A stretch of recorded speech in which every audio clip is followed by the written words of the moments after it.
السلام عليكم ورحمة الله وبركاته.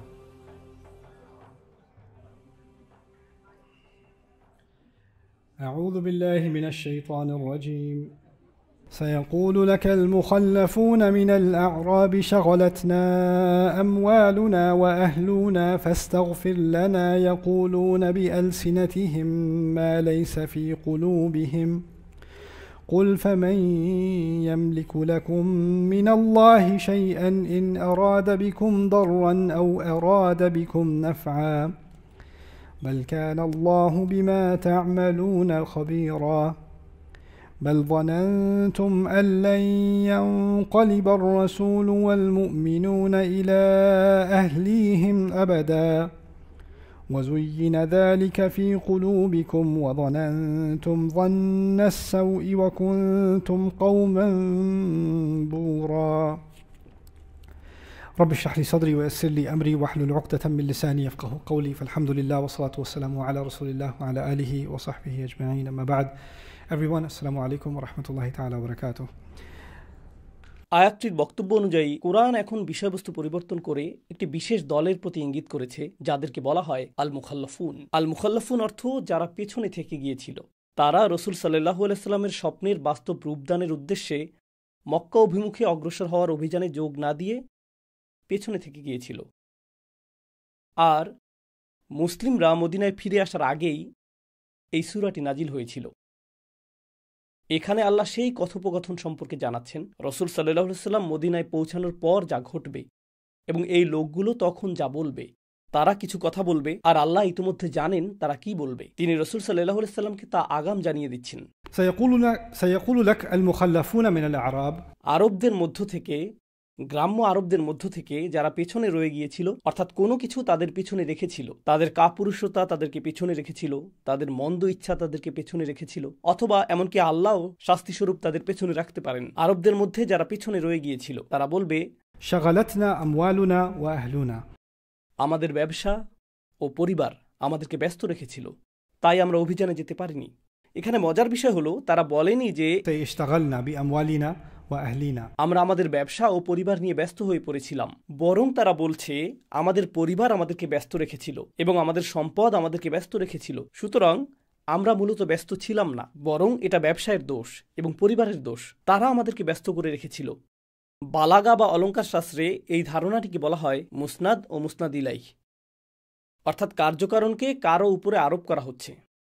তারা এই ব্যস্ততাকে নিজেদের উপর নয় বরং সম্পদ ও সন্তানদের উপর আরোপ করছে। কারণ আমি কি করব, ব্যবসা, সম্পদ, পরিবার, অনেক বাধ্যবাধকতা, তাই আপনার সাথে যেতে পারিনি। তো شغلتنا أموالنا وأهلنا فاستغفر لنا, সুতরাং আমাদের জন্য ক্ষমা প্রার্থনা করুন। উল্লেখ্য যে রসুল সাল্লাল্লাহু আলাইহি সাল্লাম যখন তাদের জন্য ক্ষমা প্রার্থনা করবেন তা প্রকাশ্যে হবে, আর এর অর্থ এর মাধ্যমে এই লোকদেরকে স্বীকৃতি দেওয়া হবে। কারণ নবীজি কারো জন্য দোয়া করার অর্থ তারা যেন একটা সবুজ সংকেত পেয়ে গেল, তাই না? তারা এখন অনুমোদিত। সুতরাং এটা সমাজে তাদের গ্রহণযোগ্যতা পাওয়ার একটা কৌশল। লোকেরা মনে করবে না যে তারা মুনাফিক, কারণ রসুল নিজেই আমাদের জন্য দোয়া করেছেন। আসলে ইস্তেগফারের প্রতি তাদের কোনো আগ্রহ নেই, বরং মানুষের মধ্যে বিশ্বাসযোগ্যতা হারানোই তাদের মূল উদ্বেগের বিষয়। এটাই মূল উদ্বেগের বিষয়। তো তারা আপনার কাছে এসে এই কথা বলবে, يقولون بألسنتهم ما ليس في قلوبهم, তারা তাদের জিহ্বা দিয়ে এমন কথা বলবে যা তাদের হৃদয়ে নেই। অন্য কথায়, মদিনায় এবং আমাদের জীবনেও এমন অনেক লোক থাকবে যাদেরকে দেখে মনে হবে যে তারা ধর্মের সাথে সম্পর্কিত কিছু চাইছে, কিন্তু মূলত এর সাথে ধর্মের কোনো সম্পর্ক নেই। এটা আসলে তাদের সামাজিক অবস্থানের সাথে সম্পর্কিত। তো ধর্মকে শুধুমাত্র ব্যবহার করা হচ্ছে সামাজিক আবরণ হিসেবে, নির্দিষ্ট দল, গোষ্ঠী বা জনসমষ্টির মাঝে বিশেষ ভাবমূর্তি বজায় রাখার জন্য। আর এটা এক ধরনের ভণ্ডামি, নিজেকে ধার্মিক হিসেবে উপস্থাপন করা বা অনুমোদিত হিসেবে প্রতিপন্ন করা। এটি এমন একটি মনস্তত্ত্ব যা বহু সমাজে বিদ্যমান, তাই না?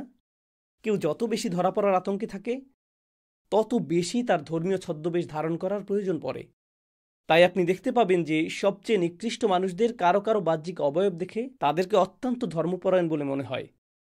নিকৃষ্ট ধরনের কিছু মানুষ, তারা মানুষের অগোচরে ক্ষতি করে, ব্যবসায় প্রতারণা করে, স্ত্রীর মোহরানা আদায় করে না, উত্তরাধিকার অস্বীকার করে, সব ধরনের হারাম ব্যবসা চালায়, ধার করা টাকা ফেরত দেয় না, অপবাদ দেয়, প্রতারণা করে, মিথ্যা বলে, সব ধরনের খারাপ কাজ করে, সব অন্যায় অনৈতিক কাজ। কিন্তু বাহ্যিক অবয়বে তারা অত্যন্ত ধর্মপরায়ণ। অর্থাৎ তারা নামাজ পড়ে অথবা ইসলামিক কোনো কাজ করে তা প্রদর্শনের চেষ্টা করবে, তাই না? পোশাক, চেহারা সবই অত্যন্ত ধার্মিক, তাই না? আর এর ফলে সাধারণ মুসলিমগণ ভাবে যে ধার্মিক মানুষগুলো তো নিকৃষ্ট মানুষ, এরা আসলেই বিপদগামী। আমি তো এমন অনেককে চিনি যাদের ধার্মিক অবয়ব নেই, কিন্তু তারা অনেক বেশি চমৎকার। আর এই ধার্মিক লোকগুলো কত খারাপ! আসলে তাদের ধার্মিক হওয়াটা এ কারণে নয়, বরং ঠিক উল্টোটাই সত্য। এর কারণ তারা মূলত ধার্মিক নয়, কিন্তু তারা ধর্মকে ছদ্মবেশ হিসেবে ব্যবহার করে, এটাকে ঢাল হিসেবে ব্যবহার করে। এরপর তারা তাদের কাজ যেভাবে চালানোর সেভাবেই চালায়, তাই না? তো এরকম তো অহরহ দেখতে পাওয়া যায়। এ বিষয়ে সবচেয়ে চোখে পড়ার মতো উদাহরণ, আমার শত আলোচনায়ও এর জন্য যথেষ্ট হবে না, কারণ এটি প্রচুর পরিমাণে ঘটছে। লক্ষ লক্ষ, কোটি কোটি মানুষ এমনটা করছে। আমার কাছে অবাক লাগে। উদাহরণস্বরূপ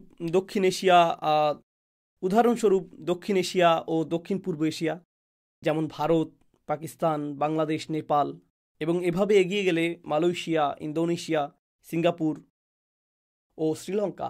এই অঞ্চলে মূলত পৃথিবীর বেশিরভাগ মানুষ বাস করে। দক্ষিণ এশিয়া ও দক্ষিণ পূর্ব এশিয়া একত্রে পৃথিবীর সবচেয়ে ঘনবসতিপূর্ণ অঞ্চল। আর মজার বিষয় হলো, এটি পৃথিবীতে মুসলিমদেরও সবচেয়ে ঘনবসতিপূর্ণ অঞ্চলগুলোর একটি। সুতরাং আসুন এক মুহূর্তের জন্য মুসলিমদের নিয়ে কথা বলা যাক। যখন কোনো নারী তালাকপ্রাপ্ত হয়, যেমন স্বামী স্ত্রীর মধ্যে ঝগড়া হলো, লোকটি বলল তালাক।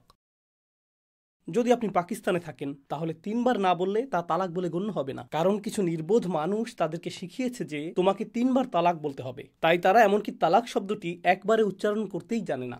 তালাক তালাক তালাক। যখন সে এমনটা করে, তখন মেয়েটি বা স্ত্রীটির কি হয়?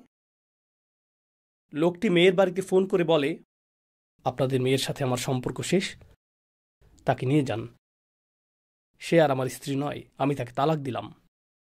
এটা অহরহ, লক্ষ লক্ষ পরিবারে এমনটা ঘটে। আর প্রসঙ্গক্রমে লোকটি কিন্তু ধার্মিক, বড় দাড়ি রয়েছে, গত বছর হজ করেছে, এমনকি সেখানে সেলফিও তুলেছে, ইসলামিক সেলফি। সে এরকম। কোরআনে সূরা তালাক নাজিল হয়েছে। কোরআন নাজিল হওয়ার পর দীর্ঘ সময় অতিক্রান্ত হয়েছে, এটা লুকানো কোনো বিষয় না। কোরআন বলছে, إذا طلقتم النساء فطلقوهن لعدتهن وأحصوا العدة। যখন তোমরা নারীদের তালাক দাও, তখন ইদ্যতের সময় পূর্ণ হওয়া পর্যন্ত তাদেরকে সময় দাও, যা হলো 3টি মাসিক চক্র। নিশ্চিত করবে যে তুমি এই সময় পূর্ণ করেছ। لا تخرجوهن من بيوتهن। মনোযোগ দিয়ে শুনুন, তাদেরকে নিজেদের ঘর থেকে বের করে দিও না ওই 3 মাসে। এমনকি ঘরটি যদি তোমার মালিকানাধীন হয়, ওই 3 মাসে এটি তার ঘর। এমনকি যদি তুমি জীবনে কখনো তার সাথে ভালো ব্যবহার নাও করে থাকো, ওই 3 মাসে সে তোমার অতিথি নয়, সে তোমার ঘরে থাকছে না, এটি তার ঘর, এবং আল্লাহ তাকে পূর্ণ অধিকার দিয়েছেন।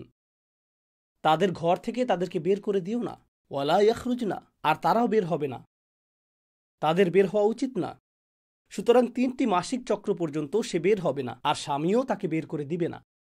ঠিক আছে? এখন মানুষ বলতে পারে, ঠিক আছে, আমি তাকে বের করব না, কিন্তু এর মানে এই না যে আমি তাকে নিশ্চিন্তে থাকতে দিব। আমি বিদ্যুৎ বিচ্ছিন্ন করে দিব, পানি বন্ধ করে দিব। কোনো আয়াতে বলা নেই যে বিদ্যুৎ চালু রাখতে হবে। Right? আল্লাহ বলেন, অলা তুদররুহুন্না লিতুদাইয়িকু আলাইহিন্না, একই সূরা। তিনি বলেন তাদেরকে এমন কোনো ক্ষতি করবে না যার ফলে তারা অস্বস্তি বোধ করে। তো এখানে বলা হলো তুদররুহুন্না, তাদের ক্ষতি করা, লিতুদাইয়িকু আলাইহিন্না, যার ফলে তারা ভিতরে অস্বস্তি বোধ করে। অর্থাৎ তোমাকে শুধু শারীরিক ক্ষতি থেকে বিরত থাকতে হবে না, তোমাকে নিশ্চিত করতে হবে যে তোমার কোনো কাজে সে যেন মানসিকভাবে আঘাত না পায়।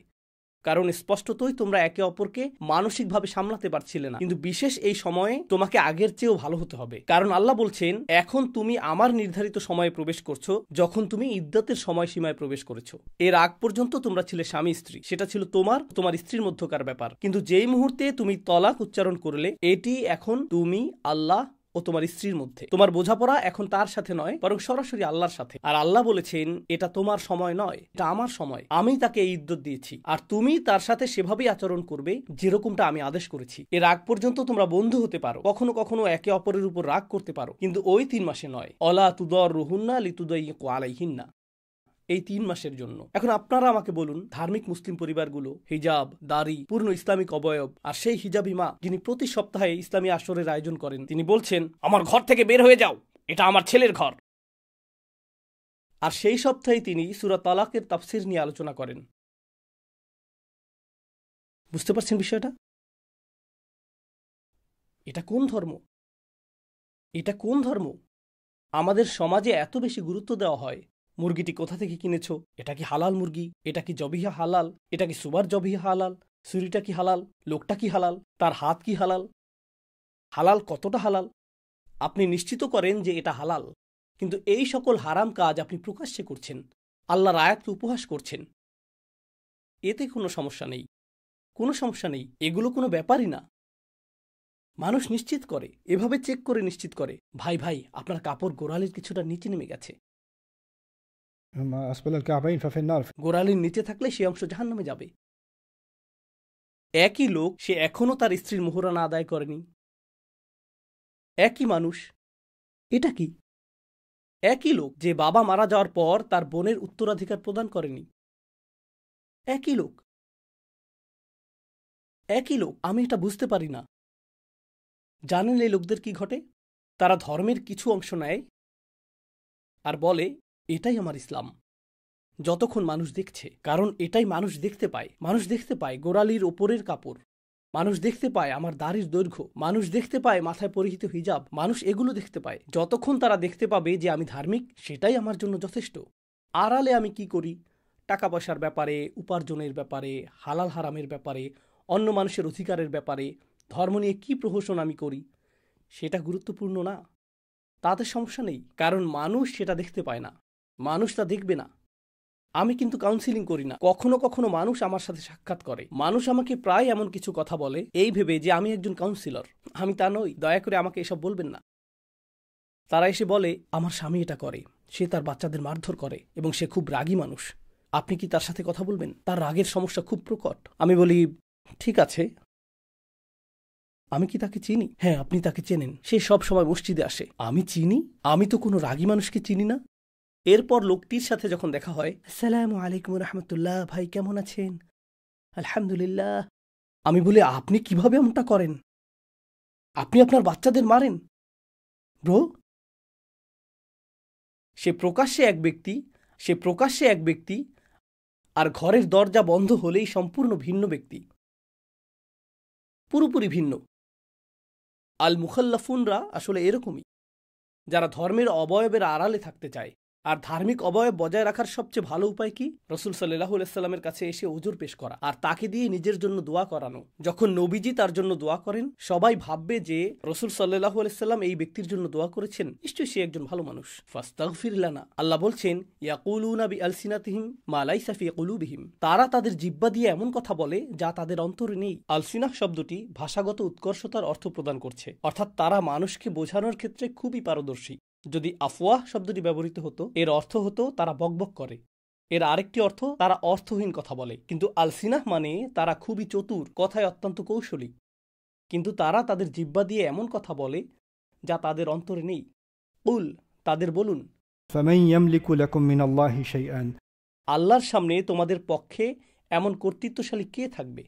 إن أراد بكم ضرا أو أراد بكم نفعا, আল্লাহ যদি তোমাদের কোনো ক্ষতি চান অথবা আল্লাহ যদি তোমাদের কোনো কল্যাণ চান, তখন তোমাদের পক্ষে আল্লাহর সিদ্ধান্তের বিপরীতে দাঁড়ানোর কে আছে? بل كان الله بما تعملون خبيرا, বরং আল্লাহ তোমাদের সব কাজেরই খবর রাখেন, তোমাদের সকল কর্মপন্থা সম্পর্কে আল্লাহ সম্যক অবগত।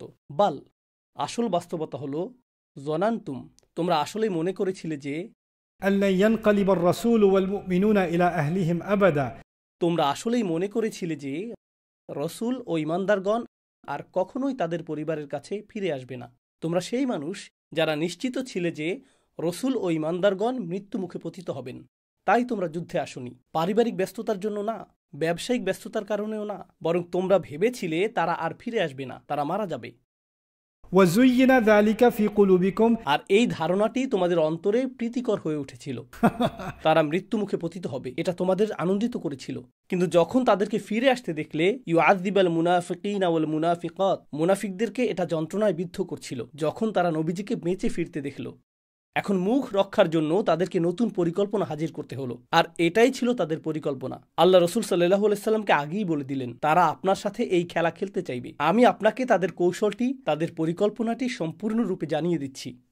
তাই তিনি বলেন, وظننتم ظن السوء আর তোমরা সবচেয়ে নিকৃষ্ট ধারণা পোষণ করেছিলে। অকুন্তুম কওমান বুরা। বুরা শব্দটির একাধিক অর্থ রয়েছে। এর একটি অর্থ হলো তোমরা এমন এক সম্প্রদায় যারা সর্বদা অন্তঃসার শূন্য। বুর অর্থ খালিয়া, বুরা খালিয়া।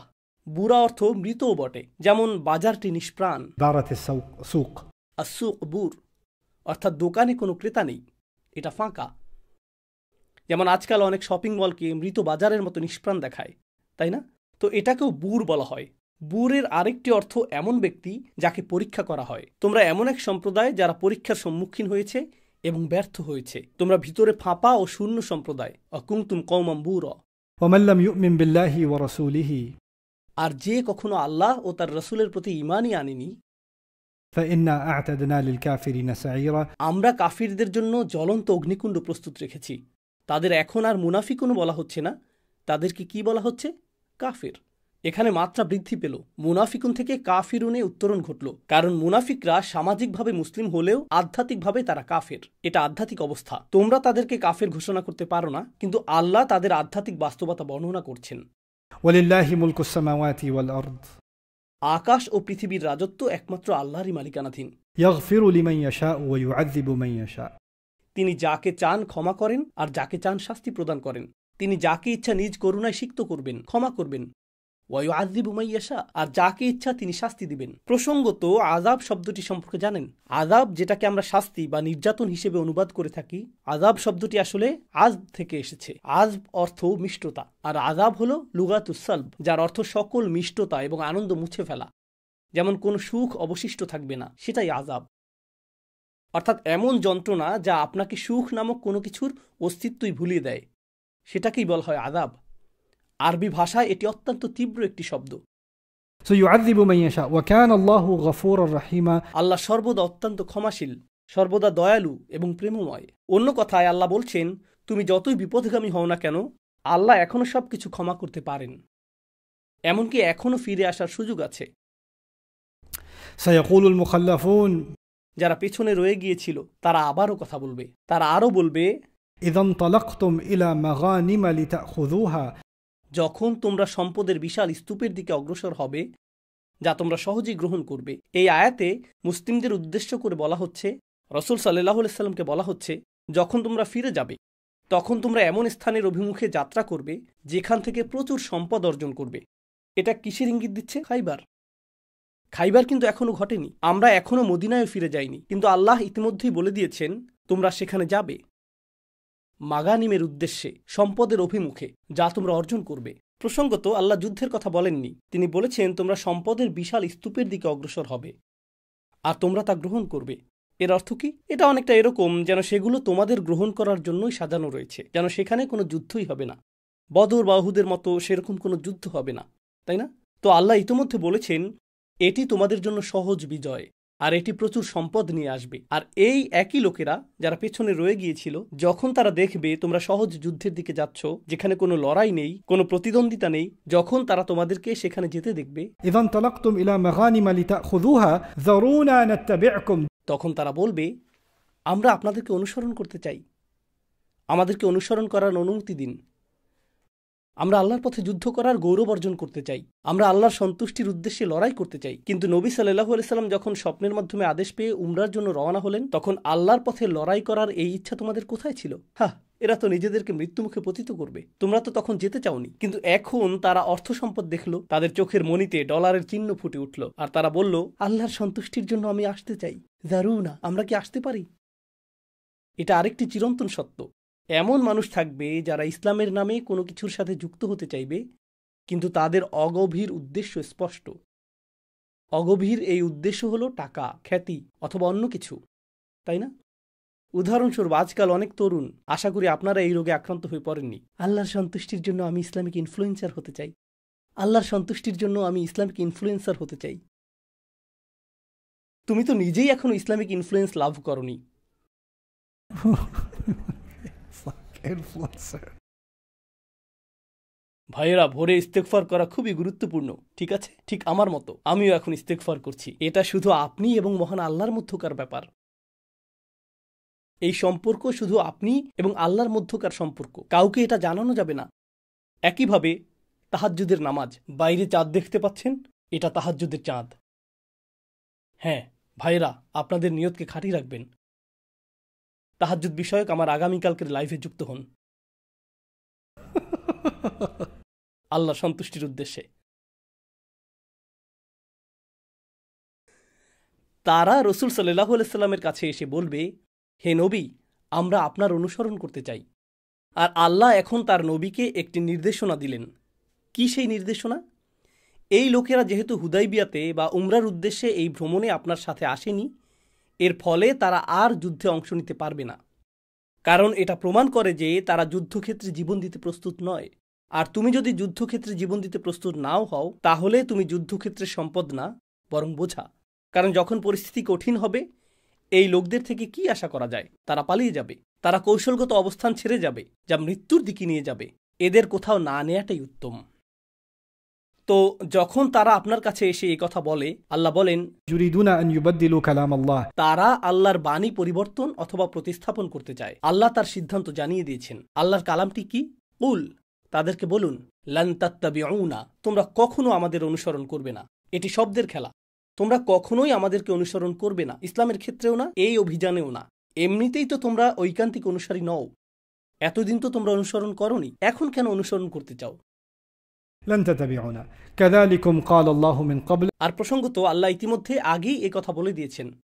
অর্থাৎ এই আয়াতটি এই কথোপকথনের আগেই নাজিল হয়েছে। এই কথোপকথনটি ঘটবে যখন তারা মদিনায় ফিরে গিয়ে এরপর খাইবার যাওয়ার প্রস্তুতি নেবে। আর তারা বলবে, যারুনা নাত্তাবিউকুম। তখন আপনি বলবেন, লান তাত্তাবিউনা কাযালিকা ক্বালাল্লাহু মিন ক্বাবল, তোমরা আমাদের অনুসরণ করবে না। তারা বলবে, কোথা থেকে আবার এই কথা বলছো? আল্লাহ ইতিমধ্যে এটা বলে দিয়েছেন। তুমি সূরাটি শুনোনি? সবাই তো তোমাকে নিয়েই কথা বলছে, তুমি তো সেলিব্রিটি ভাই। ফাসায়াকুলুনা, জবাবে তারা তখন বলবে, বাল তাহসুদুনানা, তোমরা শুধু আমাদের প্রতি ঈর্ষান্বিত। এটাই তারা বলবে, তোমরা ঈর্ষা করছো, কারণ তোমরা হুদাইবিয়া পর্যন্ত গিয়ে সেখানে বহনকারী পশুগুলোকে হারিয়ে গরিব হয়ে ফেরত এসেছো, আর আমরা সেই ভুল করিনি। তাই তোমরা মনক্ষুণ্ণ হয়েছো এই জন্য যে আমরা এই বিপর্যয় এড়াতে সক্ষম হয়েছি। তাই তোমরা আমাদেরকে এই সম্পদ পেতে দিতে চাচ্ছ না। বাল, আর যখন তারা এমন কথা বলে আপনাকে উত্তেজিত করতে চায়, প্রসঙ্গত মানুষ যখন এরকম কথা বলে, তখন আপনার মনে হয় আমাকে জবাব দিতে হবে। এখানে তারা মূলত সোশ্যাল মিডিয়ার ট্রলে পরিণত হলো। বাল তাহসুদুনানা, তোমরা শুধু ঈর্ষা করো। আর আল্লাহ কি বলছেন? বাল কানু লা ইয়াফকাহুনা ইল্লা কলিলা, বরং তোমরা সামান্য কিছু ছাড়া আসলে কিছুই বোঝো না। এরা অত্যন্ত ক্ষুদ্র বুদ্ধির মানুষ। আল্লাহ বলছেন, যখন মানুষ আপনাকে উত্তেজিত করতে চায়, এটা এই ইঙ্গিত প্রদান করে যে তাদের বুদ্ধির পরিমাণ আনুবীক্ষণিক, অতি ক্ষুদ্র। তাই এদের সাথে সংলাপ অপ্রয়োজনীয়। যখন তারা বলে বাল তাহসুদুনানা, আল্লাহর জবাব হলো তারা সামান্যই বোঝে। এরকমই হওয়ার কথা। বোকাদের থেকে এটুকুই আশা করা যায়। بل كانوا لا يفقهون إلا قليلا এটা আমাদের শিখাচ্ছে কিভাবে আমরা এগুলো মোকাবেলা করব। আজকাল মানুষ অনলাইনে কিছু দেখলে সঠিকভাবে তাতে মনোযোগ দেয় না।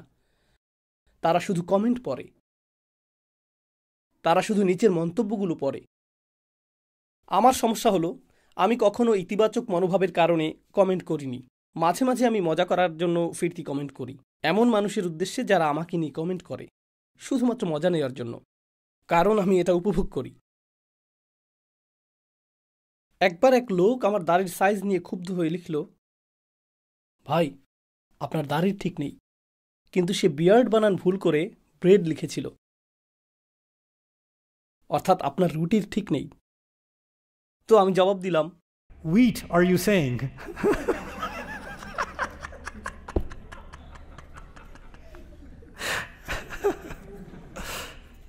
নিজেকে সামলাতে পারি না, সরল কৌতুক বেরিয়ে আসে। এটা একই সাথে আশীর্বাদ এবং অভিশাপ।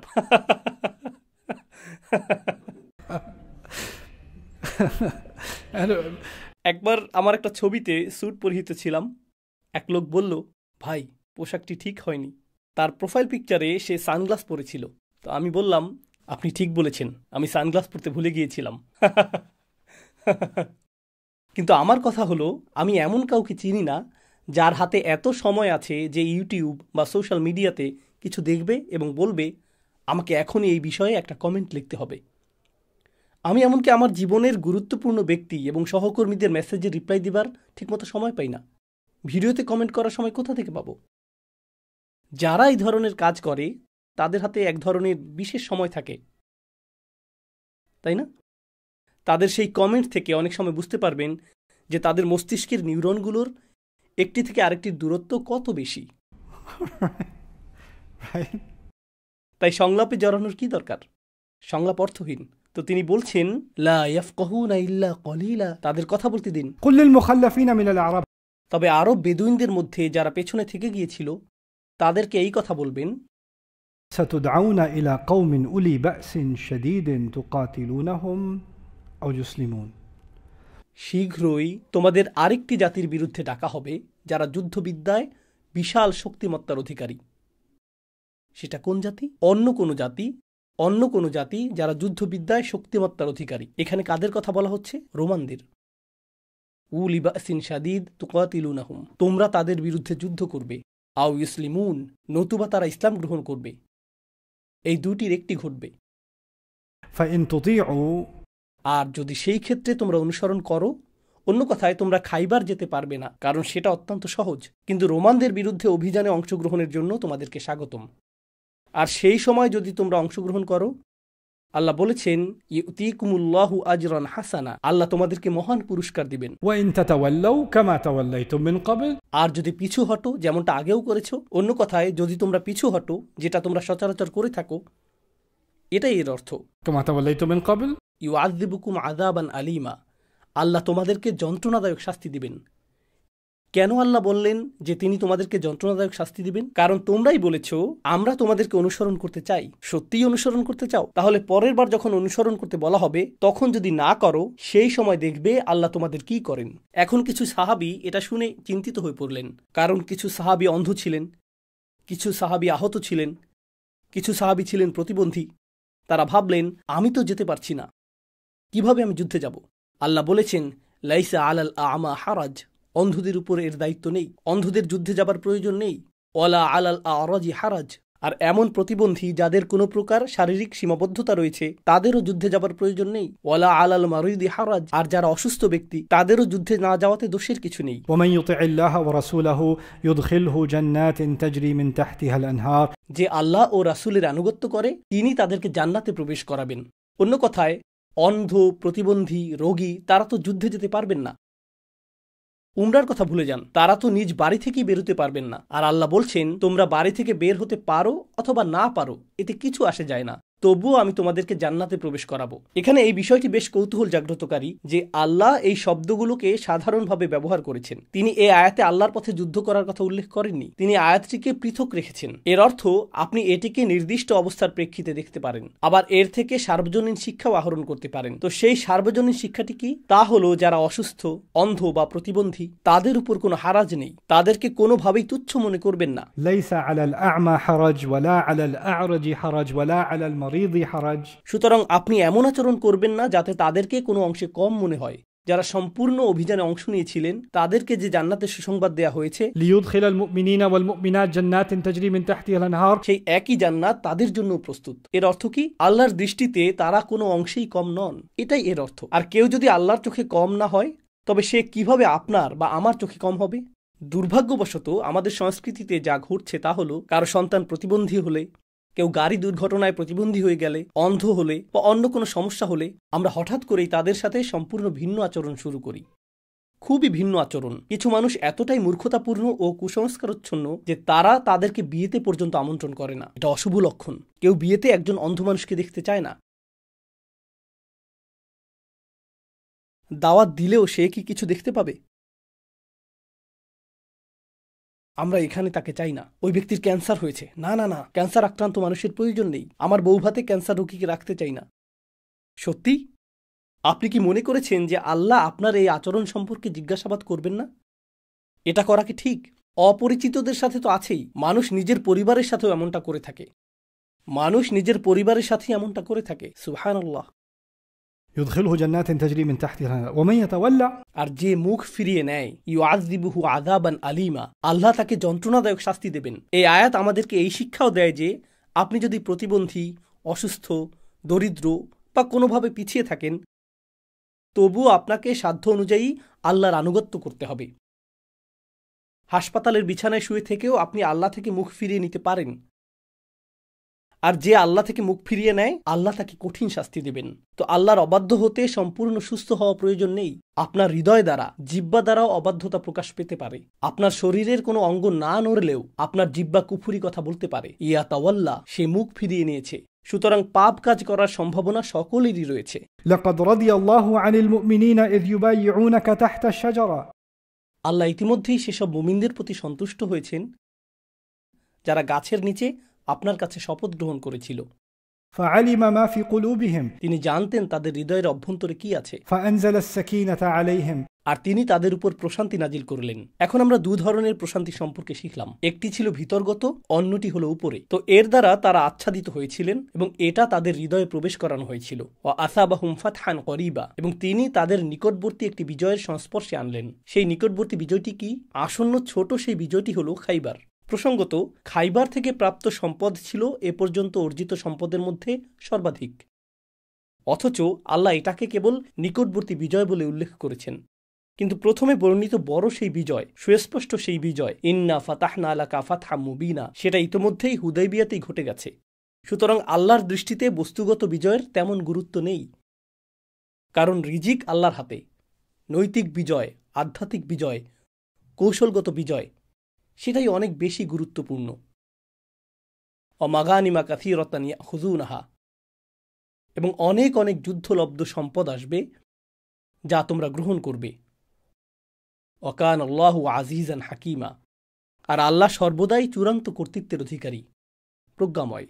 وعدكم الله مغانم كثيرة, আল্লাহ তোমাদেরকে অগণিত যুদ্ধলব্ধ সম্পদের প্রতিশ্রুতি দিয়েছেন যেগুলো তোমরা সহজেই গ্রহণ করবে। ফাআজ্জালা লাকুম হাযিহি, আর আল্লাহ এর কোনোটি তোমাদের জন্য ত্বরান্বিত করেছেন, অর্থাৎ আল্লাহ এগুলোকে দ্রুততর করেছেন। তোমাদেরকে দীর্ঘ অপেক্ষা করতে হবে না। এটা আমি আগামীকাল বিস্তারিত বলবো। তো গত পর্বে এবং এই পর্বে আমি আপনাদের যে ইতিহাস বলেছি তা ছিল এই সূরা নাজিল হওয়ার আগের ঘটনা, তাই না?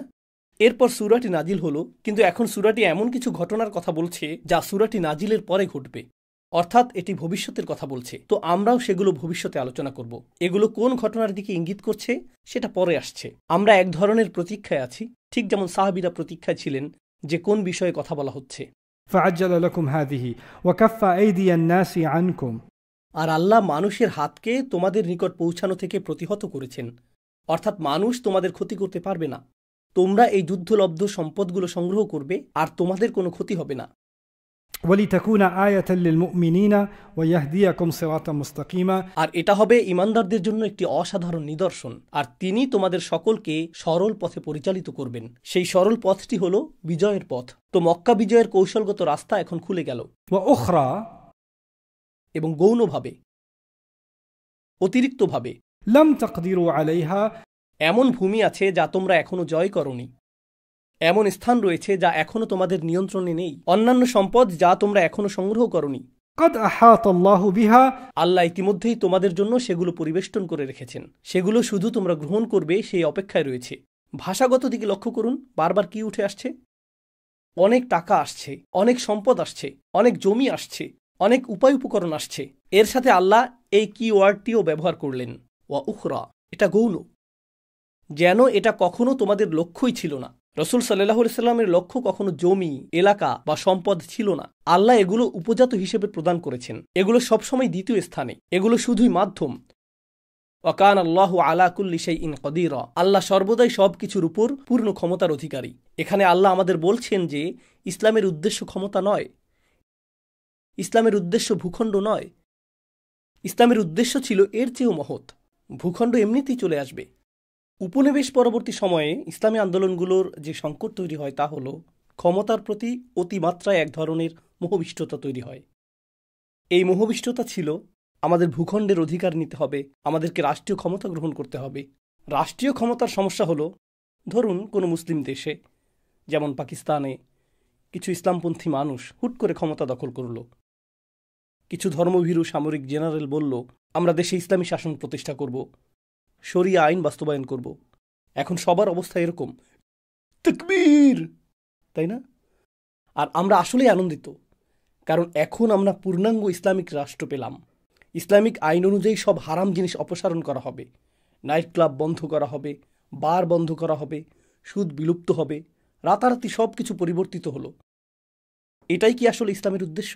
যদি তাই হয়, তাহলে আপনি ইসলামের আইন এমন এক জনগণের উপর চাপিয়ে দিচ্ছেন যাদের বেশিরভাগেরই এই আইনের প্রতি কোনো আগ্রহ নেই, তারা এটা মানতেও চায় না। তো আপনি নিশ্চিত করছেন যে মানুষ আল্লাহর সন্তুষ্টির পরিবর্তে ভিন্ন উদ্দেশ্যে এই আইন মানছে, যার অর্থ আপনি মুনাফিকির এক বিশাল সংস্কৃতি তৈরি করছেন। মুনাফিকির বিশাল বড় এক সংস্কৃতি। উদাহরণস্বরূপ, ইরানে তাদের নিজস্ব ধরনের শরিয়া আইন বাস্তবায়ন করা হয়েছে, তাই না? শিয়া জনগণের নিজস্ব শরিয়া আইন রয়েছে। তাদের নিজেদের মধ্য থেকে কতগুলো বিদ্রোহ ও প্রতিবাদ ঘটে যাচ্ছে। কেন? যদি ইসলামের উদ্দেশ্য হয় সরকার প্রতিষ্ঠা করে, আইন প্রণয়ন করে শূকরের মাংস বিক্রি নিষিদ্ধ করা, মদ নিষিদ্ধ করা, এটাকে যদি ইসলামের উদ্দেশ্য বলে আপনার মনে হয়, সেটা আপনি মনে করতে পারেন। কিন্তু আপনি যদি রাসূল সাল্লাল্লাহু আলাইহি ওয়াসাল্লামের সিরাত অধ্যয়ন করেন, তাহলে লক্ষ্য করবেন প্রথম উদ্দেশ্য ছিল মূলত এমন মানুষ তৈরি করা যাদেরকে আল্লাহর আনুগত্য করাতে সরকারি নিয়ন্ত্রণের প্রয়োজন পড়বে না। তাদেরকে রোজা রাখানোর জন্য সরকারি নির্দেশের প্রয়োজন হবে না। মদ পান বন্ধ করতে তাদেরকে সরকারি আইনের অপেক্ষায় থাকতে হবে না। রাসূল সাল্লাল্লাহু আলাইহি ওয়াসাল্লামের সিরাতে সবচেয়ে বিস্ময়কর যেসব পরিবর্তন ঘটে গিয়েছে, যে বিপ্লব সাধিত হয়েছে, এমনকি খিলাফত প্রতিষ্ঠা, খিলাফত ব্যবস্থাটিও এমন মানুষদের হাত ধরে এসেছে যারা ইতিমধ্যেই নিজে থেকেই আল্লাহর প্রতি পূর্ণ অনুগত ছিলেন। তাদের সংখ্যাগরিষ্ঠ সংখ্যক ইতিমধ্যেই আল্লাহর আনুগত্যে নিমজ্জিত ছিলেন। স্বাভাবিকভাবেই তারা এমন একটি ব্যবস্থা প্রতিষ্ঠা করলেন যা তাদের নিজেদের বিশ্বভাবনার সাথে ছিল সামঞ্জস্যপূর্ণ। তারা ইতিমধ্যে আল্লাহর কিতাব এবং তার রসুলের প্রতি অনুগত। এখন আপনি যদি এটা জনগণের উপর জোরপূর্বক চাপিয়ে দেন, তাহলে এটা কি লা ইকরাহা ফিদ্দিন বা ধর্মে কোনো জবরদস্তি নেই এর এক ধরনের লঙ্ঘন হবে না? আমার স্মরণ আছে, আমার শৈশব কেটেছে সৌদি আরবে। এখন সেখানে আর এই নিয়ম নেই। আগে সেখানে মুতাওয়া ছিল, রিয়াদে, যেখানে আমার শৈশব কেটেছে। যদি আসরের সময় আপনি রাস্তায় থাকেন আর আজান হয়ে যায়, তাহলে আপনার রাস্তায় না থাকাটাই বরং উত্তম। সেখানে পুলিশ অনুমোদিত এক ধরনের বিশেষ কর্মচারী ছিল যাদের বলা হতো মুতাওয়া। তাদের হাতে লম্বা একটা লাঠি থাকত। বেনামাজি অবস্থায় কাউকে দেখলে তারা মাথায় আঘাত করত। আপনি যদি দৌড়ে মসজিদে না যান, তাহলে তারা পুলিশ ডাকত। আর নামাজের সময় দোকান বন্ধ রাখতে হবে। কোনো দোকান খোলা পেলে দোকানদারদেরকে টেনে নিয়ে যাওয়া হতো। আর আমাদের আশেপাশে অনেক বাংলাদেশি মুসলিম, ভারতীয় মুসলিম, পাকিস্তানি মুসলিম, শ্রীলঙ্কান মুসলিম থাকতেন। কিন্তু সেখানে শ্রীলঙ্কান হিন্দু ও খ্রিস্টানরাও ছিল। তাদেরকেও মাঝে মাঝে জোর করে মসজিদে টেনে আনা হতো। তারা তো আরবি বোঝে না। তারা শুনতো সবাই বলছে আসসালামু আলাইকুম, আর তারা উত্তর দিত ওয়ালাইকুম আসসালাম। সালাহ সালাহ, নো নো নো সালাহ, না বললেই মার। তার জীবনের প্রথম সালাহ হলো এরকম। আল্লাহু আকবার, তাকবীর। এমনকি মুসলিমদেরকেও নামাজের জন্য মার খেতে হতো। আপনি কি মনে করেন এটা ইসলামের উদ্দেশ্য? রাসূল সাল্লাল্লাহু আলাইহি ওয়াসাল্লাম যখন ফজরের নামাজ পড়তেন, কোনো সাহাবী নামাজে না এলে এ বিষয়ে শক্ত কিছু হাদিস রয়েছে, কিন্তু কোনো হাদিসেই বলা হয়নি ঘাড় ধরে টেনে নিয়ে এসে নামাজ পড়াও। কোনো হাদিসেই নেই। পরবর্তীতে ওমর রাদিয়াল্লাহু তাআলা আনহুর সময়ের ঘটনা। তিনি এক ব্যক্তিকে বাড়িতে মদ পান করতে দেখলেন। তিনি রাস্তায় হাঁটতেন, তাই না? জানালা খোলা ছিল, ভেতরে লোকটিকে মাতাল অবস্থায় দেখতে পেলেন। ওমর রাদিয়াল্লাহু তাআলা আনহু বললেন, তুমি হারাম কাজ করছো। লোকটি বলল, আমি একটি হারাম কাজ করেছি, আপনি করেছেন তিনটি। প্রথমত, আপনি আমার ঘরের ভেতরে উকি দিয়েছেন। দ্বিতীয়ত, আপনি অনুমতি ছাড়া প্রবেশ করেছেন। তৃতীয়ত, আপনি ধারণা করেছেন। কিভাবে জানলেন যে এটা মদ? উমর ইবনুল খাত্তাব তাকে ছেড়ে দিলেন। তিনি চলে গেলেন। কয়েকদিন পর উমর রাদিয়াল্লাহু তাআলা আনহু খুতবা দিচ্ছেন। শ্রোতাদের মধ্যে কে ছিল? সেই লোকটি। পরে উমর তাকে ডেকে বললেন, আমি কাউকে তোমার কথা বলিনি। লোকটি বলল, সেদিনের পর থেকে আমিও মদ ছেড়ে দিয়েছি। কোরআনের লক্ষ্য হল বিজয়। সেই বিজয় হলো এমন মানুষ তৈরি করা যারা আল্লাহর আনুগত্য করবে। এমনকি যদি তাদের প্রতিটি ইন্দ্রিয় আল্লাহর অবাধ্যতার পথে তাড়িত করে। হুদাইবিয়াতে কি তাই ঘটেনি? সেটাই কি চূড়ান্ত বিজয় নয়? আপনি কি মনে করেন আমাদের সন্তানেরা যদি নামাজ পড়তে না চায় আর আমরা তাদের কোনো মুসলিম দেশে নিয়ে যাই যেখানে নামাজ বাধ্যতামূলক, আমাদের সন্তানেরা যদি হিজাব পড়তে না চায়, কোরআন পড়তে না চায়, দ্বীনের প্রতি আগ্রহী না হয়, তারা যদি কনসার্টে যেতে চায়, জুয়া খেলতে চায়, মদ পান করতে চায়, আর আপনি শুধু হারাম বলে তাদেরকে বাধা দিচ্ছেন, এখন তারা প্রাপ্তবয়স্ক হয়ে উঠল, তারা কিন্তু এই কাজগুলো করতে চায়, আর আপনি তাদেরকে কোনো মুসলিম দেশে রেখে বাধা দিচ্ছেন, এতে তারা ইমানদার হয়ে যাবে? আপনি কি মনে করেন সেটা আল্লাহর দৃষ্টিতে তাদেরকে সফল করে তুলবে? কিয়ামতের দিন আল্লাহ কি তাদের কোনো মুসলিম দেশে অবস্থান করে বাধ্য হওয়ার কারণে বিচার করবেন? হ্যাঁ, তারা যা করতে পারেনি আল্লাহ কি সেটা বিচার করবেন, নাকি হৃদয়ের অবস্থা বিচার করবেন? ইসলামের চূড়ান্ত বিজয় হল মানুষকে কিয়ামতের দিন আল্লাহর সামনে সফল হিসেবে উপস্থাপন করা। যদি এই লক্ষ্য অর্জিত না হয়, যদি সেটা আপনার লক্ষ্য না হয়, যদি আপনার লক্ষ্য হয় ইসলামিক আইন জোরপূর্বক চাপানো, যাকে আপনি ইসলাম বলে মনে করছেন, তাহলে আপনি ব্যর্থ। কোটি মানুষকে জোর করে নামাজ পড়ানো এবং হালাল খাবার গ্রহণে বাধ্য করার কী মূল্য, যেখানে তাদের অধিকাংশই তা চায় না? সেক্ষেত্রে যখনই তারা স্বাধীনতা পাবে, তারা অন্য পথে চলে যাবে। এগুলো কুৎসিত বাস্তবতা, তবে আপনাদের বিষয়গুলো জেনে রাখা উচিত। উদাহরণস্বরূপ, একটি নাম না করা ইসলামিক দেশ, সেখানে মদ নিষিদ্ধ, জুয়া নিষিদ্ধ, আরও অনেক কিছু নিষিদ্ধ। পাশের দেশও মুসলিম রাষ্ট্র, কিন্তু সেখানে মদ, পতিতাবৃত্তি, নাইট ক্লাব সব বৈধ। দুই দেশের মাঝে সীমানা রয়েছে, আর এটা উন্মুক্ত সীমানা। প্রতি শুক্রবার রাতে ইসলামিক দেশটি থেকে অন ইসলামিক দেশটির দিকে ভীষণ ট্রাফিক জ্যাম। সাপ্তাহিক ছুটি শেষে এরপর আবার সবাই মিলে সেখান থেকে হিজরত করে। প্রতি সপ্তাহে তারা এই উমরা করে। দুটিই কিন্তু মুসলিম দেশ, মুসলিম দেশ, মুসলিম দেশ। দুই দেশেই আজান হয়, উভয় দেশেই নামাজ হয়। কিন্তু এই বাস্তবতা কি বলছে? বাস্তবতা হলো মানুষের কাছে ইসলামকে পৌঁছানো হচ্ছে না। মুসলিম দেশগুলোর প্রেক্ষিতে আমরা যখন ইসলাম নিয়ে আলোচনা করি, আমরা বোঝাই শরিয়া কোর্ট, আমরা বোঝাই নিয়ম কানুন, আমরা বোঝাই মুরতাদকে হত্যা করতে হবে অথবা মদ নিষিদ্ধ করতে হবে। মদ নিষিদ্ধ করেন বা না করেন, যেই মানুষগুলো মদ পান করতে চায়, আপনি এই বিষয়ে মনোযোগ দেননি যে কেন তারা মদ্যপান করতে চায়। সাহাবিগণ কেন মদ ছুঁড়ে ফেলে দিয়েছিলেন? যার প্রতি তারা বছরের পর বছর আসক্ত ছিলেন। একটিমাত্র আয়াত নাজিল হলো, আর কোনো পুলিশ, কোনো আইন, কোনো জরিমানা ছাড়াই মদিনার রাস্তায় মদের বন্যা বয়ে গিয়েছিল। কেন? কারণ সেটাই ছিল রসুল সাল্লাল্লাহু আলাইহি সাল্লামের চূড়ান্ত বিজয়। তিনি এইরকম মানুষ গড়েছিলেন। মানুষ গুরুত্বপূর্ণ, সরকার নয়, নীতি নির্ধারণ নয়, নিয়ন্ত্রণ নয়, ভূমি নয়, সম্পদ নয়। ওহ, আমাদের তো মিডিয়া নেই, আমাদের তো ক্ষমতা নেই, আমাদের তো সম্পদ নেই। রসুল সাল্লাল্লাহু আলাইহি সাল্লামের কী সম্পদ ছিল? আর কী সম্পদ ছিল? আর অবশেষে খাইবারে তো আমরা কোটি কোটি টাকা পেতে যাচ্ছি। আর আল্লাহ এই কোটি কোটি টাকাকে কিভাবে বর্ণনা করেছেন? গৌণ, ভূমি। أخرى لم تقدروها عليها قد أحاط الله بها। আমাদের মনোভাব কি হয়েছে? যতক্ষণ না মুসলিমদের হাতে সম্পদ থাকবে, যতক্ষণ না আমাদের টাকা থাকবে, যতক্ষণ না ক্ষমতা থাকবে, যতক্ষণ না সরকার থাকবে, ততক্ষণ ইসলাম বিজয়ী হবে না। আসলেই অন্য কথায় আমরা মনে করি ইসলাম উপর থেকে নিচে আসবে। ইসলাম সবসময় কিভাবে এসেছে? নিচ থেকে উপরে, নিচ থেকে উপরে। কোনো সমাজে ইসলাম আনার পদ্ধতিও শুধুমাত্র নিচ থেকে উপরেই হতে পারে। আর যদি আপনি উপর থেকে নিচে আনতে চান, যদি একদল মুসলিম বলে আমরা উপর থেকে নিচে ইসলাম আনব, কি ঘটবে? আপনি এটাকে সমাজের উপর জোর করে চাপিয়ে দিলেন। ঠিক যেভাবে কাউকে জোর করে এমন কিছু খাওয়ানো যা সে খেতে চায় না, সে বমি করে ফেলবে, সে শুধু ওয়াক করে বের করে দিবে। আর এরকম যাতে না হয় সেই প্রচেষ্টাই আমাদের করতে হবে। আমার মতে সবচেয়ে বড় যুদ্ধ হলো আমাদের দেশগুলোকে ইসলামিক বানানো নয়। আমার কাছে সবচেয়ে বড় চ্যালেঞ্জ হলো আমাদের যুবকদেরকে কোরআন দ্বারা অনুপ্রাণিত করা। এটুকুই। কারণ আমরা যদি আমাদের যুবকদেরকে কোরআন দ্বারা অনুপ্রাণিত করতে পারি, তবে সেই যুবকরাই একদিন বাবা হবে। আর ২০ বছরের মধ্যে আমরা মুসলিমদের এমন একটি প্রজন্ম পাব যারা স্বাভাবিকভাবে ইসলামিক সমাজ বিনির্মাণ করবে। কারণ তারা এই দ্বীনের সাথে সম্পৃক্ত। এটা তাদের মনস্তত্ত্বের অংশ। তারা সচেতনভাবে মুসলিম, তারা সংস্কৃতিগত মুসলিম নয়।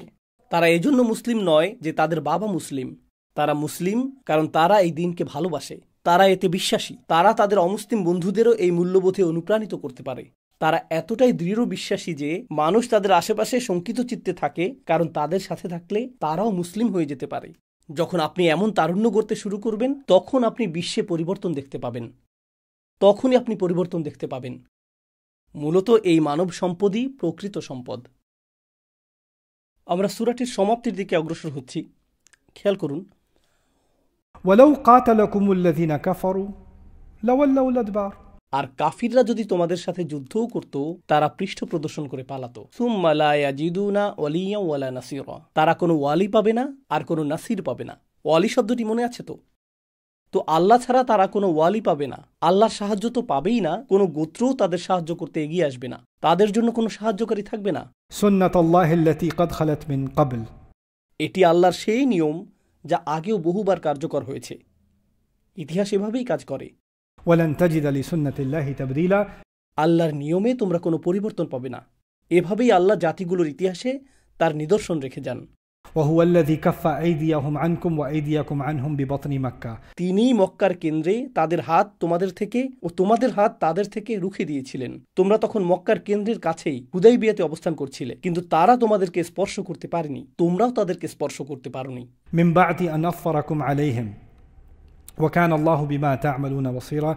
যদিও আল্লাহ তাদেরকে তোমাদের কবজায় এনে দিয়েছিলেন, কিন্তু তখন আল্লাহ তোমাদেরকে নিবৃত করলেন, আর আল্লাহ তোমাদের সব কাজ প্রত্যক্ষ করছিলেন। প্রসঙ্গত, মুসলিমগণ কাফিরদের উপর ক্ষুব্ধ ছিল। তারা চুক্তি করে নিস্তার পেয়ে গেল, যাকে আপাত দৃষ্টিতে তাদের পক্ষে গিয়েছে বলে মনে হয়েছিল। এখন আল্লাহ বলছেন, এটা এরকম না যে কাফেররা আমার কাছ থেকে অনুগ্রহ প্রাপ্ত।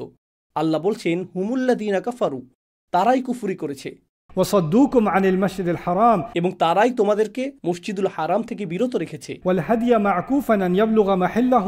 এবং তারা কুরবানির পশুগুলোকে তাদের নির্ধারিত স্থানে পৌঁছাতে বাধা প্রদান করেছে। পশুগুলোর যেখানে যাওয়ার কথা ছিল সেখানে যেতে দেওয়া হয়নি। ولولا رجال مؤمنون ونساء مؤمنات لم تعلموهم।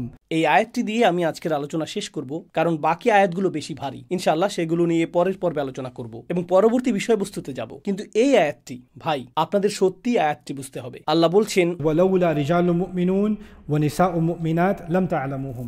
যদি এমন কিছু ইমানদার পুরুষ এবং নারী সেখানে না থাকতো যাদেরকে তোমরা চিনো না, তাদেরকে তোমরা কখনোই দেখোনি। কি? এটা সিরাতের প্রায় শেষ দিকের ঘটনা, হিজরতের ৬ষ্ঠ বছর। মক্কা বিজয়ের মাত্র কয়েক বছর বাকি। আর আল্লাহ বলছেন, প্রসঙ্গত, মক্কায় এখনো এমন ইমানদার পুরুষ নারী আছে। দীর্ঘ ১৩ বছর মক্কি জীবনের পর, বদরের পর, ওহুদের পর, আহজাবের পর, এখন হুদাইবিয়া, এখনো মক্কায় এমন ইমানদার পুরুষ এবং নারী রয়েছে যাদেরকে তোমরা চিনোই না। গোপন মুসলিম, তারা মক্কার ভিতরেই রয়েছে। ولولا رجال مؤمنون ونساء مؤمنات لم تعلمون। সেখানে এমনও সাহাবী রয়েছেন যাদেরকে আমরা চিনি না, এমনকি নবীজিও তাদের নাম জানতেন না। أن تطؤوهم। যদি যুদ্ধ বেঁধে যেত, অর্থাৎ হুদাইবিয়ায় তো আল্লাহ আমাদেরকে থামিয়ে দিলেন, তাই না? আল্লাহ আমাদেরকে বিরত রাখলেন। আল্লাহ বলছেন, যদি যুদ্ধ সংঘটিত হতো, তোমরা তাদেরকে পদদলিত করে ফেলতে, এমনকি ইমানদার নারী পুরুষকেও তোমরা পদতলে পিষ্ট করতে, যাদের ইমানের কথা তোমরা জানোই না। কারণ যুদ্ধক্ষেত্রের যুদ্ধ আর শহরে পরিচালিত যুদ্ধের মাঝে পার্থক্য রয়েছে। শহরে পরিচালিত যুদ্ধ, শহরে কারা ক্ষতিগ্রস্ত হয়? নিরীহ মানুষ। তাদের মধ্যে কিছু ইমানদারও থাকবে যাদেরকে তোমরা চিনোই না। কোরআন এভাবেই জনবসতিপূর্ণ এলাকায়, জনবহুল এলাকায় যুদ্ধ পরিচালনার ক্ষেত্রে আমাদের অবস্থানকে পরিষ্কার করে। যুদ্ধ শুধুই যুদ্ধক্ষেত্রের বিষয়, জনগণের উপর যুদ্ধ চাপানো যায় না। আমরা সেটা টার্গেট করি না, কারণ আমরা জানি না কে ইমানদার। لولا رجال مؤمنون ونساء مؤمنات لم تعلمون। প্রসঙ্গত, এতদিন পর্যন্ত কি মক্কা ইসলামের শত্রু ছিল? হ্যাঁ, তাদের সাথে আমরা কতবার যুদ্ধ করেছি? ৩ বার, আর হুদাইবিয়া সহ ৪ বার। আপনি এই লোকদের বিরুদ্ধে ৪ বার যুদ্ধে গিয়েছেন, তাই আপনি ভাববেন যে মক্কা নগরীর সকলেই কি শত্রু? তাদের প্রত্যেকেই আপনার শত্রু। আর আল্লাহ বলছেন, না, মক্কার ভিতরে এমন ইমানদার পুরুষ নারী রয়েছে যাদেরকে তোমরা চিনোই না। আর যদি তোমরা মক্কা আক্রমণ করতে, তাদেরকে তোমরা পিষে ফেলতে। أن تطؤوهم أن تصيبكم معرة بغير علم। আর তখন যা ঘটত, একটি কদর্যতা দেখা যেত, একটি মাআররাহ। একটি মাররাহ তোমাদের মুখমণ্ডলকে আবৃত করত, যা তোমরা জানতেও পারতে না। ঈমানদারদের হত্যার মাধ্যমে তোমাদের উপর এক কদর্যতা চেপে বসত, আর তোমরা জানতেও পারতে না। তাই আল্লাহ বলছেন, এজন্যই আমি যুদ্ধ হতে দেইনি। যুদ্ধ করার জন্য তোমাদের ধমনীর প্রতিটি রক্তকণিকায় আগুন ধরে গিয়েছিল। তোমরা শুধু হত্যা করতে চাইছিলে। রাসূল সাল্লাল্লাহু আলাইহি সাল্লাম শান্তি চুক্তি করলেন, তোমরা শান্তি চাওনি। আল্লাহ বলেছেন, তোমাদের ইচ্ছা অনুযায়ী চললে তোমরা নিরীহ ঈমানদারদের হত্যা করতে, আর তোমাদের আত্মায় এক কদর্য দাগ থেকে যেত, যা ছিল অমোচনীয়, আর তোমরা তা জানতেও পারতে না। আল্লাহ তোমাদের নিজেদের থেকেই তোমাদের রক্ষা করলেন। সুবহানাল্লাহ।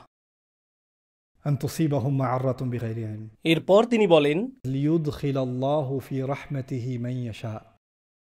আল্লাহ এই সব কিছু করলেন যাতে তিনি যাকে ইচ্ছা তার রহমতে প্রবেশ করাতে পারেন।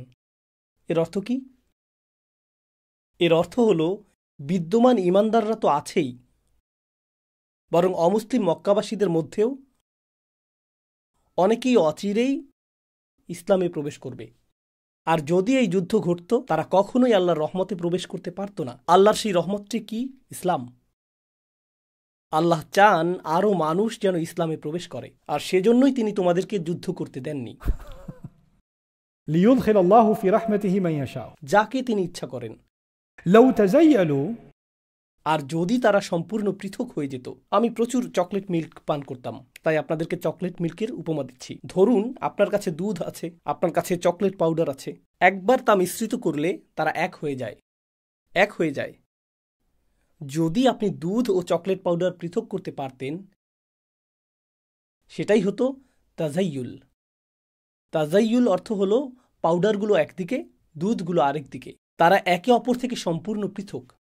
আল্লাহ বলেন, মক্কা নগরীতে তারা যদি পৃথক অবস্থায় থাকত, অর্থাৎ মুমিনরা তাদের এলাকায় থাকত, গোপন ঈমানদার বা ভবিষ্যতে মুসলিম হতে পারবে এমন সব মানুষ রাস্তার একপাশে, আর কট্টর কাফেররা যারা কুফরিতে মারা যাবে তারা অন্য পাশে।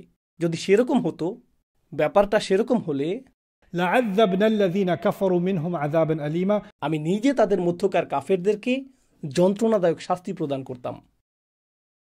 আল্লাহ আমাদেরকে বলছেন কেন তিনি মক্কা ধ্বংস করলেন না, কারণ জনগণ ছিল মিশানো। সেজন্যই আপনি দেখেছেন, মানুষ যখন আমেরিকার পররাষ্ট্রনীতি নিয়ে ক্ষুব্ধ হয় আর রমজান মাস চলে আসে, اللهم أهلك الأمريكان أسقط طائراتهم ربي أريهم آية। হে আল্লাহ, আমেরিকানদের একটা নিদর্শন দেখান। ফেরাউনকে যা দেখিয়েছিলেন তা তাদেরকেও দেখান। তাদের বিমানগুলো ভূপাতিত করুন। আর আপনি সেখানে দাঁড়িয়ে আছেন, পরের সপ্তাহে আপনার একটা ফ্লাইট রয়েছে, আর আপনিও বলছেন, ও আমিন।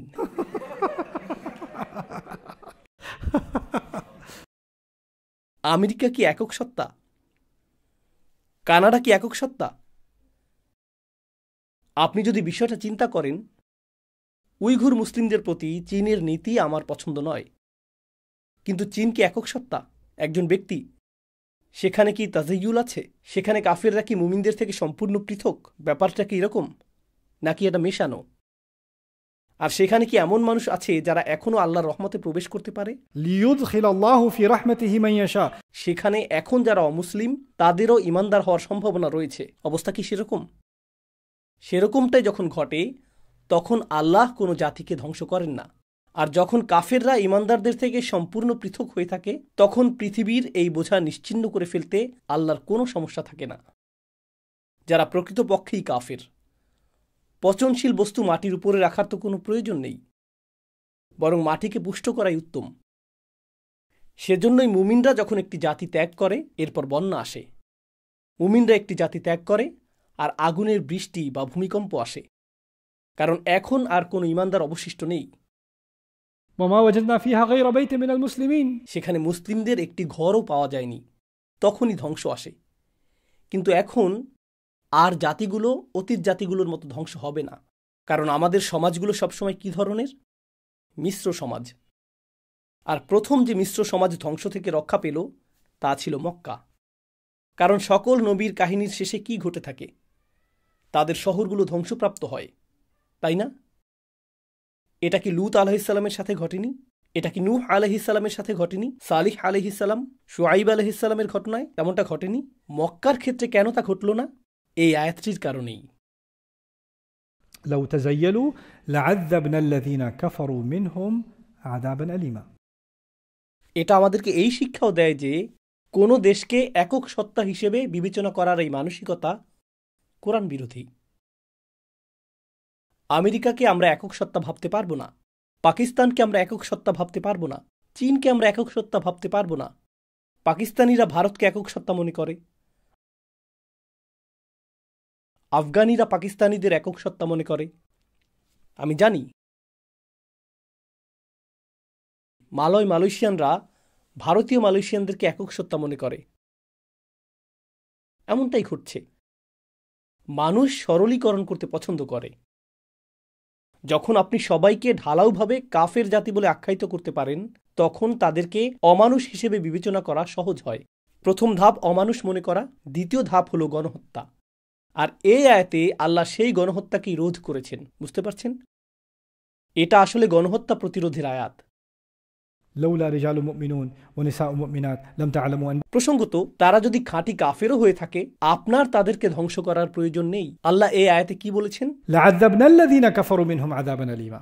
আমি নিজেই তাদেরকে যন্ত্রণাদায়ক শাস্তি দিতাম, আমি তাদের ব্যবস্থা নিতাম। এটাই আল্লাহর সুন্নাহ। আল্লাহর সুন্নাহ হলো খাঁটি কাফির সম্প্রদায় যখন অবশিষ্ট থাকে, তিনি নিজেই তাদের ধ্বংস করেন। خسفنا به وبداره الأرض। কারুনকে যেভাবে মাটি গিলে ফেলেছিল, এই মূলনীতিটিই মুসলিমদের শিক্ষা দেওয়া হয়েছিল।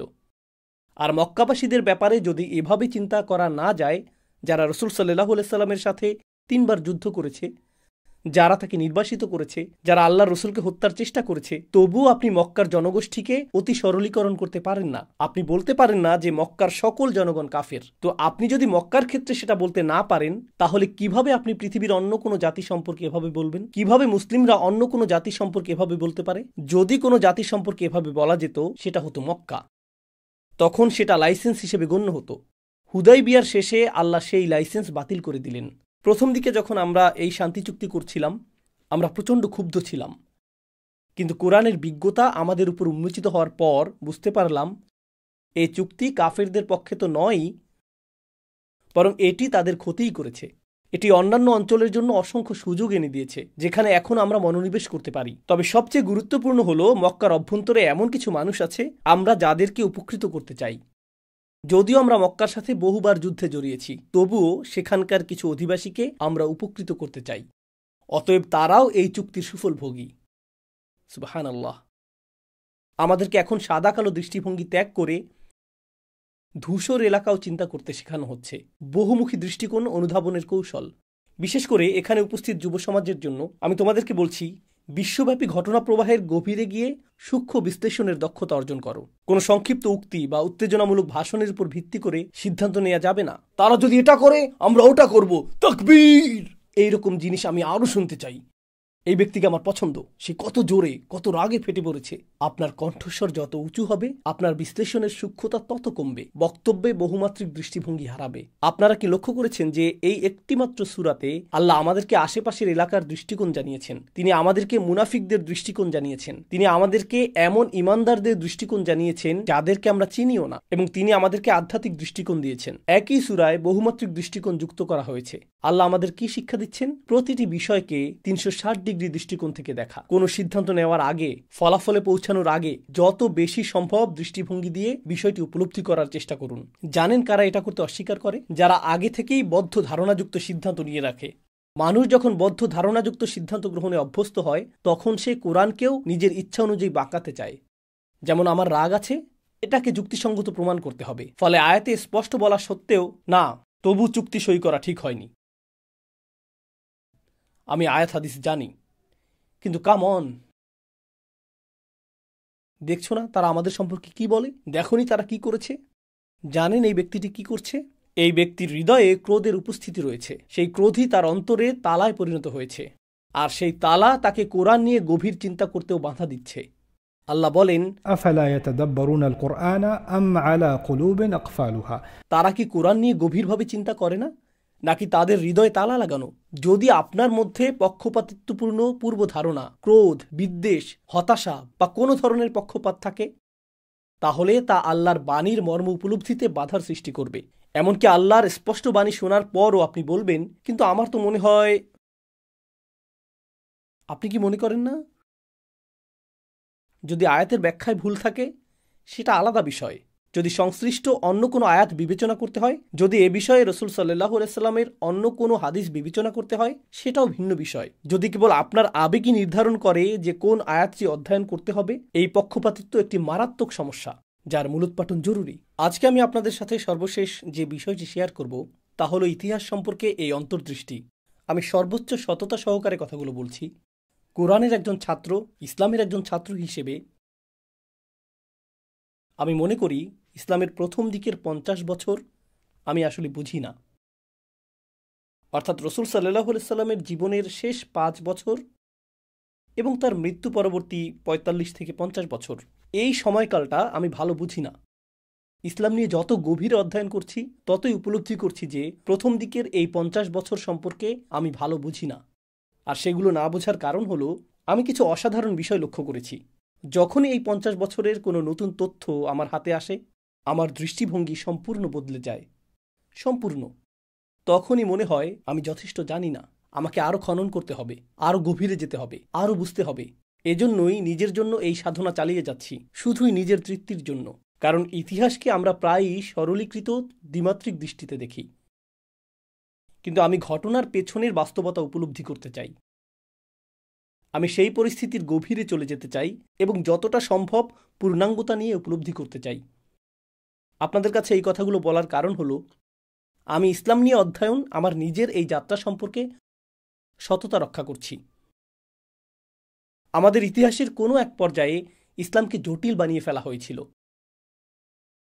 ইতিহাসের কোনো এক পর্যায়ে, সেই সময়ের আগে, এটা ইসলামের আগমনের কয়েকশো বছর পরের কথা, এই সময়ের আগে ইসলাম ছিল খুবই খুবই সহজ সরল। এটা ছিল খুবই সহজ সরল। আমরা এটাকে অত্যন্ত জটিল করে তুলেছি। এখন ইসলামের সরলতা খুঁজে পেতে আমাকে সামনের দিকে তাকাতে হবে না, আমাকে পেছনে ফিরে তাকাতে হবে। আমি উপলব্ধি করেছি যে এই দিনের সরলতা এবং নির্মলতা খুঁজে পাওয়ার জন্য, এই দিনের প্রকৃত স্বচ্ছতা খুঁজে পাওয়ার জন্য আমি মনে করি যে মুসলিমদের জন্য দুটি বিষয়ে গভীর মনোনিবেশ করা জরুরি। প্রথমত ইতিহাস, ইতিহাসের গভীর পাঠ। দ্বিতীয়ত কোরআনের গভীর অধ্যয়ন, কারণ কোরআন আজ উপেক্ষিত। সত্যি বলছি, কোরআন আজ উপেক্ষিত। আলহামদুলিল্লাহ, আজকে আমরা একটি সূরার কিছু আয়াত নিয়ে আলোচনা করলাম। ইনশাআল্লাহ শীঘ্রই আমরা সূরাটি শেষ করব এবং এই দুটি বিষয়েই আলোচনা সম্পন্ন করব, ইতিহাস এবং কোরআন। এগুলোই আপনাকে প্রদান করে সঠিক দৃষ্টিভঙ্গি, যার উপর অন্য সব কিছু নির্ভর করে, যাতে অন্য সব কিছু বুঝতে পারেন। ইতিহাস নিয়ে আপনার অনুসন্ধিৎসা থাকা উচিত। আবু বকর সিদ্দিক রাদিয়াল্লাহু তাআলা আনহু সম্পর্কে, যিনি রাসূল সাল্লাল্লাহু আলাইহি সাল্লামের সাথে সবচেয়ে বেশি সময় কাটিয়েছেন, কিন্তু নবীজি সম্পর্কে কথা বলেছেন সবচেয়ে কম। কেন? অন্যদিকে আবু হুরায়রা রাদিয়াল্লাহু তাআলা আনহু, যিনি হুদাইবিয়ার পরে খাইবার ইসলাম গ্রহণ করেছিলেন, মাত্র 3 বছর তিনি রাসূল সাল্লাল্লাহু আলাইহি সাল্লামের সান্নিধ্য পেয়েছিলেন, আর সবচেয়ে বেশি হাদিস তিনি বর্ণনা করেছেন। এই পার্থক্যের রহস্য কি? কিভাবে আমি এই পার্থক্যকে বুঝব? সেই 3 বছরে কি ঘটেছিল? মুসলিমদের তখন কি অবস্থা ছিল?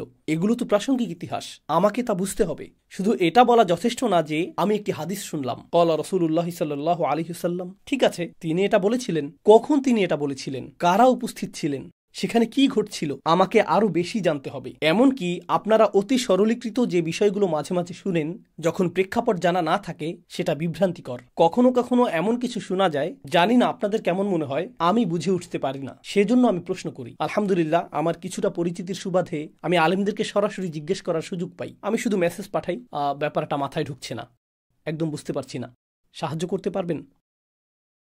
তাই সাধারণ মুসল্লিদের অবস্থা কেমন হয় আমি তা কল্পনা করতে পারি, কতটা দ্বিধাদ্বন্দ্বে তারা থাকেন। কারণ এই পথ পরিক্রমায় আমার নিজেরও এখনো দ্বিধাদ্বন্দ্ব রয়েছে। তো আমার আশা হলো কমপক্ষে এই যাত্রাটি, সিরাতের এই খণ্ডিত অংশটি যাতে কিছুটা উন্মোচিত হয়। এখানে আমাদের প্রিয় শায়েখ ইয়াসির কাদিকে অনেক দোয়া ও কৃতিত্ব দিতে চাই, যিনি সিরা নিয়ে একটি অবিশ্বাস্য সিরিজ তৈরি করেছেন। এটি প্রায় 1 দশক বা তারও বেশি পুরনো, আর আমি এখানে তার সেই সিরিজ থেকে খণ্ড খণ্ড অংশ শেয়ার করছি। এটি অনেক অনেক বেশি ব্যাপক, এটি বহু বছরের প্রচেষ্টার ফল। তিনি পূর্ণ সময় দিয়ে 3-4 বছর ব্যয় করেছেন এই সিরিজ তৈরি করতে। আল্লাহ তার এই কাজকে সাদাকায়ে জারিয়া বানিয়ে দিন। এটি সত্যি অসাধারণ একটি সিরিজ। এটি একটি অনন্য সম্পদ। প্রায় আমি এর কিছু কিছু অংশ শুনি। হুদাইবিয়ার ঘটনা বোঝার জন্য আমি তার আলোচনাটি আবারও শুনেছি। এরপর ইবনে হিশাম এবং অন্যান্য সিরা গ্রন্থ পড়েছি। আমি আপনাদের সাথে যা আলোচনা করছি আর তিনি যা আলোচনা করেছেন তার পার্থক্য হল অনেক সময় তিনি বর্ণনাগুলো সংক্ষেপ করেছেন, আর আমি বর্ণনাগুলো সরাসরি পড়ে আপনাদেরকে অনুবাদ করে শোনাতে পছন্দ করি। কিন্তু সিরাহ সিরিজটি আসলে অবিশ্বাস্য। আমি মনে করি এটি এমন একটি ধারাবাহিক আলোচনা যা শোনার জন্য আপনার সন্তানকে উৎসাহিত করা উচিত। এই সিরিজটি ইউটিউবে পাওয়া যায়। এটির সুযোগ নেওয়া থেকে আপনারা কোনো কারণেই বঞ্চিত থাকা উচিত না। এমনকি ধীরে ধীরে শুনে এটি শেষ করতে যদি আপনার কয়েক বছর সময় লেগে যায়, এটি রাসূল সাল্লাল্লাহু আলাইহি ওয়াসাল্লামের জীবনের প্রতি আপনার দৃষ্টিভঙ্গিকে সম্পূর্ণ বদলে দেবে।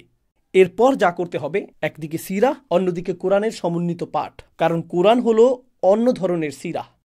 বইয়ে প্রাপ্ত সিরাহ হল মানব প্রদত্ত বর্ণনার সমষ্টি, আর কোরআন হল আল্লাহর দৃষ্টিকোণ থেকে সেই একই ইতিহাসের বর্ণনা। এটাই আসলে সিরাহ। এটাই রাসূল সাল্লাল্লাহু আলাইহি সাল্লামের 23 বছরের জীবন। এটাই আসলে সিরাহ। এটাই রাসূল সাল্লাল্লাহু আলাইহি সাল্লামের জীবন, তাই না? এটা আসলে এরকম। তাই আপনার কোরআন পড়ার অভিজ্ঞতা আমূল বদলে যাবে যখন আপনি এভাবে পড়বেন। আল্লাহ আমাদের সবাইকে তৌফিক দিন। জাযাকুমুল্লাহু খাইরান।